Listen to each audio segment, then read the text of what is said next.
ഇറാനിൽ യുദ്ധം പൊട്ടിയല്ലടാ കഞ്ഞുകുടി വേണം, റോസ്റ്റ് അല്ല, കഞ്ഞി കുടിച്ചില്ല. മിഡിൽ ഈസ്റ്റിലെ എല്ലാ പ്രയാസവും അതിന്റെ പറയാൻ കഴിയില്ല. ഇറാനിൽ യുദ്ധം പൊട്ടൂല, പൊട്ടിയിരിക്കും. എന്ന് നിനക്കറിയില്ല. യുദ്ധം ഉണ്ടാവും, ആ യുദ്ധത്തിൽ ഇറാൻ തകരും. മുത്ത് മുഹമ്മദ് മുസ്തഫ ഇറാനുമായി യുദ്ധം നടക്കും, അത് ഭയങ്കര യുദ്ധമായിരിക്കും.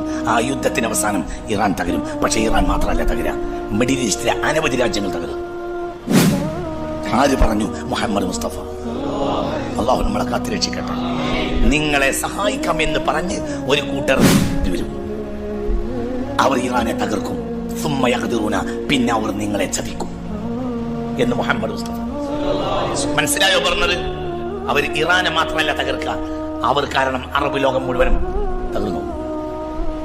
എല്ലാവരും പറയുന്നത് മഹ്ദി ഇമാം അടുത്ത് വരുന്നതാണ്. മഹ്ദി ഇമാം വരുന്നല്ലടാ, ബരണ്ടെന്ന് പറയണേങ്ങായി. മഹ്ദി ഇമാം വരുന്ന പറയുന്നേക്കാൾ നല്ല ബരണ്ടെന്ന് പറയലാണോ? അതിന്റെ മുന്നിൽ എങ്ങനെ ഞങ്ങൾ പറയുന്നത്?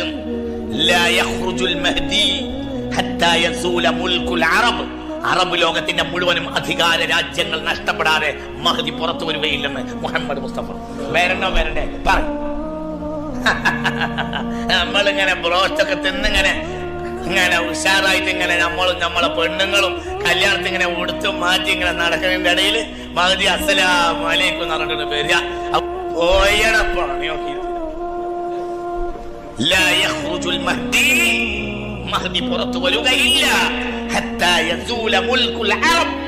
അറബ് രാജ്യത്തിലെ ഒരു രാജ്യത്തിനും അധികാരം നഷ്ടപ്പെടാതെ ഒരു രാജ്യം ഉണ്ടാവില്ല. ആര് വരുമ്പോൾ? മഹ്ദി വരുമ്പോൾ എന്ന് മുഹമ്മദ് മുസ്തഫ. എനിക്ക് പറയാം മഹ്ദി വരണവരന്റെ വന്നിരിക്കും. പക്ഷേ നമ്മളിങ്ങനെ പപ്പടം പൊരിച്ച് തിന്നതിന്റെ അടിയിൽ വരുന്ന ആളല്ല ആര്? മഹ്ദി കഷ്ടപ്പെട്ട അവസാനം വരുന്ന ആളാണ്.